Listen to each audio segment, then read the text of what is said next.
Di fisioterapi itu tindakannya berbeda dengan tukang pijat yang selama ini kita selalu disamakan dengan tukang pijat. The Health Insider, Quality of Life. Insider, balik lagi di channel kesehatan terbaik di Indonesia, The Health Insider.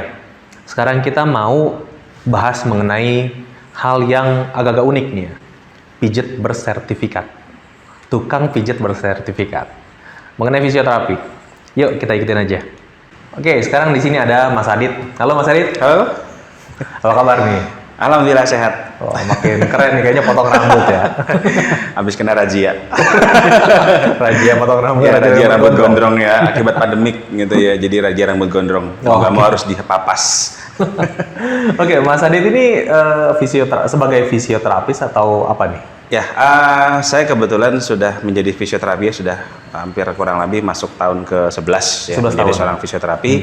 Saya awal jadi fisioterapi tahun 2009 dan sampai sekarang pun ya alhamdulillah masih menjadi seorang fisioterapi juga di salah satu rumah sakit di daerah Kabupaten Bekasi ya. Oh, Dan saya selain saya bekerja sebagai seorang fisioterapi, saya pun bekerja sebagai seorang clinical spesialis di salah satu perusahaan yang mendistribusikan alat-alat fisioterapi. Jadi saya punya dua pekerjaan yang hampir sebetulnya sama tapi beda gitu ya. Satu lebih mengarah ke alat-alatnya, yang satunya lagi sebagai fisioterapi lebih ke orang ya, lebih menanganin ke pasiennya. Ya, gitu. jasanya Agak beda, ya, jasa. lebih ke jasa. ya. Sama sih dua-duanya jasa. Yang satu jasa kita menjelaskan alat, mengajarkan alat. Yang satu lagi menyembuhkan orang. Oke, Mas, gini, fisioterapis nih kita pengen tahu dulu nih, fisioterapis itu apa? Atau fisioterapi itu apa? Ya, jadi kalau sekarang tuh orang dengar fisioterapi itu sebetulnya udah banyak beberapa yang ada yang tahu ya. Secara tadi juga udah dijelaskan fisioterapi pijit bersertifikat. Nah, itu sebetulnya stigma yang udah lama didapat sama fisioterapi ya. Jadi awal-awal saya juga jadi fisioterapi itu banyak yang tahu, oh itu tukang pijat ada sertifikatnya ya. Nah, cuman kesini-sininya banyak yang paham juga tentang fisioterapi, artinya ketika mereka mulai masalah dengan ototnya, tulangnya, sarafnya, dan itulah saatnya mereka ke fisioterapi ya. Artinya di fisioterapi itu tindakannya berbeda dengan tukang pijat yang selama ini kita selalu disamakan dengan tukang pijat. Tapi yang menjadi perbedaan adalah kita bisa bisa diarahkan ke klinisnya, karena memang kita belajarnya itu lebih ke klinis. Berarti secara medis ya? Ya, bisa dibilang memang tindakannya ya? Iya, bisa dibilang kita memang 11-12 dengan kedokteran ya. Artinya apa yang kita pelajari di dunia fisioterapi itu sama dengan kedokteran. Cuma memang kita lebih mengarah ke gerak dan fungsi tubuh. Intinya seperti itu. Jadi fungsinya fisioterapi itu kita tidak hanya memulihkan, tapi kita juga bisa mempertahankan atau mengembangkan. Makanya sekarang dewasa ini ya, fisioterapi ini banyak dibutuhkan.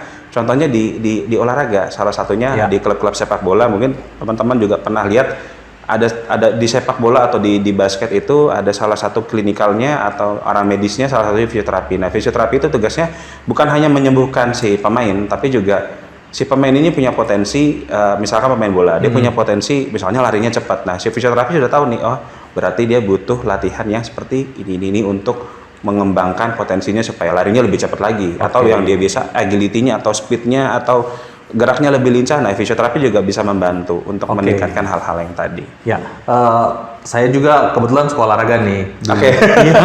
Jadi yang saya tahu juga selain itu semua, fisioterapi itu juga termasuk profesi yang memperhatikan kebugaran si atlet. Betul. Supaya pada saat dia beraktivitas di olahraga, terutama di bidang prestasi, dalam kondisi yang fit ya. Betul. Terus fungsi itu kan tadi kan ke atlet gitu ya. Fungsinya si fisioterapi ini ke orang-orang yang non olahragawan ya, itu apa? Nah, tadi kan saya jelaskan fungsi fisioterapi sebenarnya lebih mengarah ke gerak dan fungsi tubuh, bisa memelihara, meningkatkan atau memperbaiki. Nah, memperbaiki. Nah, kalau meningkatkan jelas itu ke atlet ya, karena bisa ke atlet jadi meningkatkan geraknya atau yang lainnya. Tapi kalau lebih ke masyarakat secara umum, fisioterapi itu apa? Kita bisa membalikan fungsi dan gerak tubuh sesuai dengan semula. Contoh ya, yang sering nih, karena di Indonesia itu paling banyak kasus stroke. Stroke gitu ya. Orang dengan katanya lumpuh gitu ya, orang bilang lumpuh gitu ya, nggak bisa jalan lagi. Tapi ya dengan fisioterapi bagaimana kita bisa memulihkan orang tersebut supaya bisa menjalani kehidupannya secara balik normal lagi. Nah itu jadi kita bisa memberikan sebuah latihan atau kita bisa kadang orang stroke itu ada yang harus kita stimulasi gerakannya karena ibaratnya kalau orang udah kena stroke itu ibaratnya kayak komputer kena virus harus kita install ulang. Ya. Nah install ulang pun kita juga butuh waktu, butuh program-program. Nah itu program-program itulah yang di-provide sama fisioterapi untuk mengembalikan si pasien ini supaya bisa kembali lagi ke aktivitas semula. Iya, kebetulan pengalaman pribadi saya dulu juga bukan pengalaman pribadi saya. Bapak saya. Gitu. Ya. Bapak saya dulu pernah stroke itu. Itu stroke-nya stroke sampai kondisinya parah bener. Oke. Dia nggak bisa menggerakkan apapun selain Bola mata ya? Iya, bola Oke. matanya.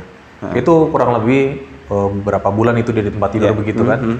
Tapi untungnya setelah dari rumah sakit dan ada terapi, kalau di rumah sakit kan pasti diarahkan ke ini kan ke fisioterapi klinik, kan. betul. Nah, dia terapi langsung ini olahraga terus dia. Oh, iya. Iya, olahraga terus tiap hari dulu ya. Tapi udah meninggal gitu. Cuman gitu. itu kondisi yang saya ketahui, oh ternyata fisioterapi fungsinya itu yang Ya. tadi memperbaiki apa ya? Kita bisa memperbaiki segala sesuatu yang bermasalah dengan otot, saraf, tulang maupun dengan sekarang tuh lebih ada yang baru lagi kardiorespirasi. Kardiorespirasi? Lebih ke paru-paru. Tapi sebetulnya bukan baru sih, artinya ini sudah lama, cuman teman-teman di fisioterapi baru-baru ini mengembangkan satu bidang di bidang kardiorespirasi, artinya lebih mengarah ke respirasinya ya, lebih mengarah ke arah respirasi atau ke pernafasan. Oh. Nah ini lebih sebenarnya jadi fisioterapi sekarang jadi lebih luas nih, kalau bisa dibilang fisioterapi dia jadi lebih luas. Tadinya hanya yang dikenal mungkin kalau ada masalah di saraf atau hanya di otot, sekarang lebih dari itu. Bahkan sekarang sudah ada yang ke respirasi dan bahkan sudah ada fisioterapi yang benar-benar terjun ke anak-anak dengan anak-anak yang benar-benar kebutuhan khusus. Contohnya yang tadi yang respirasi itu maksudnya kayak gimana? Jadi misalnya gini ya, ada pasien di ICU, biasanya pasien ini contoh kayak sekarang yang lagi ini ya COVID. Ya, oke, yang lagi in. Pasien lagi in ya, yang lagi in banget ini. Ada teman-teman kita juga sampai terjun turun tangan itu menangani pasien COVID karena kan rata-rata pasien COVID itu bermasalah dengan pernafasan. Ya. Salah satunya sesak nafas dan artinya kalau sesak nafas itu ada kekurangan oksigen masuk ke dalam paru-paru. Saya sih nggak terlalu detail mengarah ke sana karena juga saya nggak di bidang, saya nggak di respirasi, saya lebih ke arah olahraga sebetulnya, walaupun saya nggak atletis gitu ya. Oke. Ya. Jadi yang saya tahu sih teman-teman di ICU itu, jadi mereka menangani pasien-pasien yang seperti tadi itu ya dengan cara memperbaiki pola nafasnya ya, yang biasanya kalau orang sesak nafas kan nafasnya cepat, misalnya gitu nafasnya cepat-cepat ya. Sambil Atau gitu ya. kalau contoh kecil kayak orang asma itu dia kalau udah ngecil saluran pernafasannya dia narik nafas sekuat-kuatnya tapi tetap nggak bisa, akhirnya nafasnya jadi cepat dan makin sesak akhirnya nafasnya jadi cepat.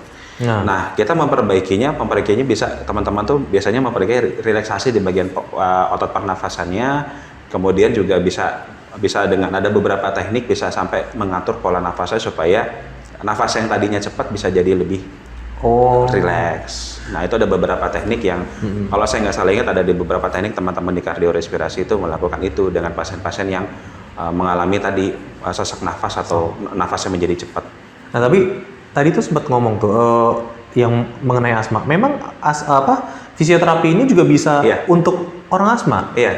Oh iya? Jadi banyak orang biasanya kenal di rumah sakit, kalau di rumah sakit ya, selama saya waktu pengalaman di rumah sakit, orang taunya fisioterapi yang ngasih uap-uap. Nah, uap itu sebetulnya. Jadi nebulizer. Orang selalu nyebutnya nebulizer. Nah, sebetulnya nebulizer siapapun bisa pakai. Iya. Gitu ya. Orang seperti orang awam pun ya, kita yang di rumah pun bahkan sekarang alatnya tuh dijual bebas. Iya, jual bebas. Gitu. Bahkan kayak kita jalan kemana ya, ke toko apotik atau apa tuh udah ada di situ. Bahkan saya kemarin nggak sengaja iseng ke salah satu swalayan, saya masuk ke bagian alkesnya, saya masuk ada nebulizer di sini. Masa? Artinya ini udah dijual bebas gitu. Artinya siapapun bisa pakai. Iya. Dan memang itu sudah jadi standar kalau orang mau punya asma. Tapi yang dikerjakan fisioterapi bukan obatnya sebetulnya. Walaupun kadang-kadang fisioterapi yang mengerjakan nebulasinya atau nebulizernya untuk ke pasiennya. Tapi setelah itu adalah tugas fisioterapi. Jadi obat masuk untuk merangsang supaya saluran pernafasannya melebar. Nah setelah itu fisioterapi yang melakukan berbagai macam teknik latihan supaya untuk memperbaiki pola nafasnya untuk jauh lebih baik. Contohnya orang asma tadinya dadanya tuh nyesek karena otot pernafasannya semuanya kram. Nah itu ada beberapa teknik yang kita punya bisa merelaksasi otot pernafasannya agar bisa nafasnya bisa lebih lega lagi. Dalam bentuk gerakan yang dilakukan si penderita. Yes, kita Oh, gitu? mengarahkan atau ada salah satu teknik kita ngebantu untuk ngegerakin. Oh, itu menarik banget itu ya. Nah, tekniknya ada salah satu teknik manual terapi juga bisa kita. Jadi manual terapi ya kita megang touch ke pasien. Gitu ya. Salah satunya kita pegang touch ke pasien atau kita hanya mengarahkan dengan beberapa gerakan pola-pola latihan untuk pernafasan. Nah, itu beberapa kali itu sangat membantu untuk pasien-pasien yang mengalami sesak nafas. Oh, itu baru tahu itu kalau asma ternyata bisa juga ya pakai fisioterapi dibantu Iya. dengan gerakan-gerakan ya. Asma terus yang sering datang ke fisioterapi itu ya. Asma yang kasus-kasus ini ya, yang Iya. sering saya dulu dapat asma, bronkitis, kemudian ada bronkitis gitu ya. Dan bronkitis? saya syukurnya pernah dapat pasien bronkitis 2 minggu kemudian nular ke saya. Loh, Karena bahaya dong. tapi bukan karena pasiennya, karena pengaruh lingkungan. Oh. Waktu itu saya baru dari Bekasi pindah ke Jakarta, ternyata Jakarta polusinya luar biasa gitu ya. Bukan berarti Jakarta jelek nih. Bukan berarti Jakarta jelek, cuman waktu itu kadar polusinya dibandingkan dengan tempat saya sebelumnya itu lebih tinggi gitu. Makanya saya langsung kaget, jadi awalnya ISPA infeksi saluran pernafasan, kemudian naik sedikit jadi bronkitis. Cuman ya beberapa tahun kemudian akhirnya menghilang gitu ya, karena begitu kebetulan waktu itu kena sebelum jadi fisioterapi. Oh, Tapi kembali kena lagi pas saya jadi fisioterapi setelah 2 minggu saya nanganin pasien. Coba waktu itu kan ada kerjaan di luar kota, jadi karena mungkin faktor cuaca dan lainnya. nah selain asma, bronkitis, apa lagi yang biasanya bisa ditangani atau bisa dibantu dengan fisioterapi? Sebenarnya kalau bicara paru-paru sebenarnya banyak teman yang untuk populasi terbanyak itu asma dengan bronkitis itu ya memang banyak. Sebenarnya ada lagi penyakit PPOK ya, kalau sebutannya penyakit paru obstruksi kronis gitu ya. Jadi penyakit paru ya ibaratnya penyakitnya orang-orang tua lah biasanya yang ya orang bilang biasanya sebutnya bengek. Oh gitu. Iya, tapi sekarang tuh dikaitkan dengan lebih banyak yang nyebutnya pneumonia ya, bahasa-bahasa kerennya ya, efusi pleura, pneumonia. Nah, itu juga ditangani sama fisioterapi karena beberapa penyakit ini pun sebetulnya sama juga keluhannya juga sesak nafas seperti efusi pleura, ada cairan atau ada cairan di rongga dada ya. Itu juga kadang harus dibolongin.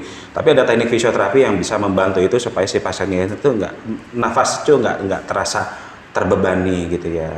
Ya, tentunya sesuai dengan kontrol si dokter juga kan itu ya. Yes, gitu. Jadi kita selalu kolaborasi dengan biasanya dokter paru ya dengan dokter paru. Kita selalu kolaborasi. Tapi beberapa juga biasanya ada juga pasien-pasien yang saya pernah dapat nih dulu waktu saya masih full praktek di rumah sakit, anaknya tuh udah mulai langsung datang ke fisioterapi, Pak minta di nebulizer.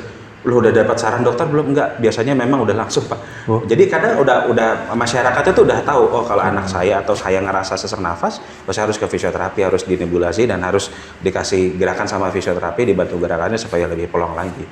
Gitu. Selain penyakit-penyakit yang berhubungan dengan pernafasan, selain yang berhubungan dengan pernafasan, kira-kira kondisi-kondisi seperti apa lagi yang bisa dibantu sama fisioterapi? Kita bicara dalam penyakit dulu ya. Ya. Apakah sakit kepala, ataukah sakit perut? Oh sakit perut bisa di fisioterapi jadi nggak sakit lagi.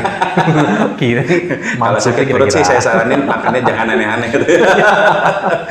Ya, sebetulnya yang banyak keluhan karena kebetulan saya juga kerja di salah satu distributor alat fisioterapi ya, yang memang lebih banyak di office dan saya menemukan sendiri beberapa kasus di office itu sering orang duduk lama depan komputer pusing, duduk lama terus pinggangnya sakit, duduk lama lehernya sakit, terus ada beberapa yang saya lihat ini sebetulnya penyakitnya bukan penyakit cedera ya, tapi mengarah lebih ke arah cedera. Nah jadi sebetulnya kalau kita bahas fisioterapi bisa nangani apa banyak gitu. Jadi selama orang masih hidup itu masalah di badan tuh bisa jadi masalah buat fisioterapi juga. Salah satunya tadi ya kita mungkin lebih sering di kantor ya duduk kelamaan terus tiba-tiba kok duduk pinggang nggak enak ya gitu atau pinggang kok rasa kencang ya.